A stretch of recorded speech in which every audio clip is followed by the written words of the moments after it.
Sebenarnya Islam itu mudah ya. Kalau ingin Islam yang benar, Islam yang murni, tinggal kita lihat apakah Rasulullah SAW mengerjakannya, para sahabat mengerjakannya. Kalau ada dalilnya kita ikuti. Kalau nggak ada dalilnya, mending kita tinggalkan. Saya sering punya moto bahwasanya kalau urusan agama kerjakanlah yang pasti-pasti aja. Jangan spekulasi. Kalau urusan dunia silakan spekulasi, nggak jadi masalah. Nah, dalam syariat Islam perkara-perkara yang pasti yang disepakati oleh para ulama sangat banyak. Contoh, kita membuka kitab Riyadhus Shalihin. Bab-bab dalam Riyadhus Shalihin banyak sekali bab-babnya. Bab tentang sabar, bab tentang berbakti kepada orang tua, taat kepada suami, kepada tetangga, sedekah, sholat malam, puasa sunnah, puasa Senin Kemis, puasa Daud. Itu yang jelas-jelas saja kalau kita kerjakan sampai mati pun tidak akan selesai. Nah, kalau yang jelas-jelas saja tidak bisa kita kerjakan semuanya, maka saya rasa apapun perkaranya, kalau suatu yang tidak jelas atau yang tidak ada dalilnya, maka sebaiknya kita tinggalkan. Ya. Jadi saya berbicara secara umum, apapun perkaranya, ya, ada ritual apapun, maka lihat dalilnya. Tanya, kalau ada dalilnya ikuti, apapun ritual tersebut. Kalau tidak ada dalilnya, maka sebaiknya kita tinggalkan. Karena Rasulullah SAW bersabda, wa khairul huda huda Muhammadin sallallahu alaihi wasallam. Sebaik-baik petunjuk Rasulullah SAW. Kalau Rasulullah SAW tidak kerjakan, maka tidak perlu kita kerjakan. Contoh, ada seorang mengajarkan kita ritual tertentu. Contoh saya sebutkan contoh seperti ada orang sholat 2 rakaat setelah sa'i. Ini saya sering lihat orang Indonesia. Disunahkan setelah tawaf sholat 2 rakaat. Setelah sa'i cukur rambut selesai. Tidak ada 2 rakaat setelah apa? Sa'i. Sebagian orang sholat 2 rakaat setelah sa'i. Kita katakan ini tidak dicontohkan oleh Nabi SAW.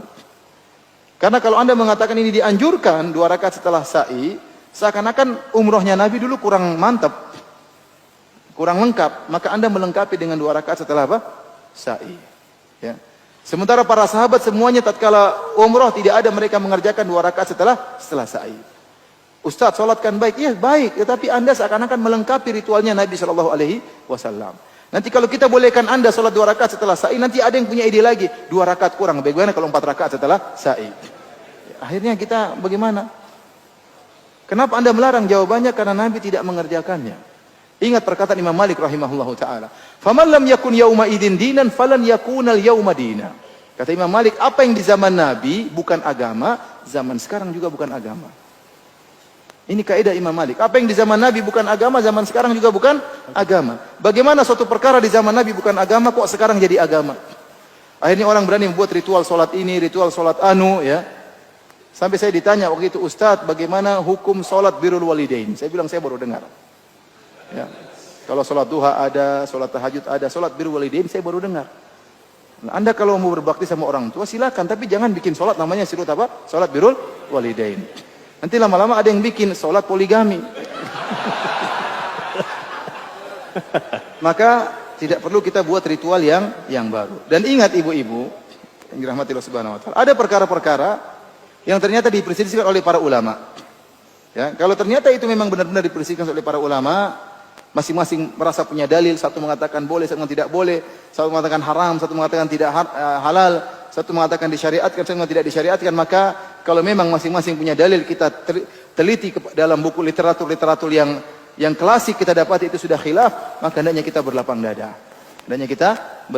Contoh seperti kunut subuh, ya banyak perkara-perkara khilaf di kalangan para ulama. Kunut subuh, apakah bismillah dijaharkan atau tidak? Ini semua dalam ranah-ranah khilaf, maka hendaknya kita berlapang dada. Ya, wallahu a'lam bishawab.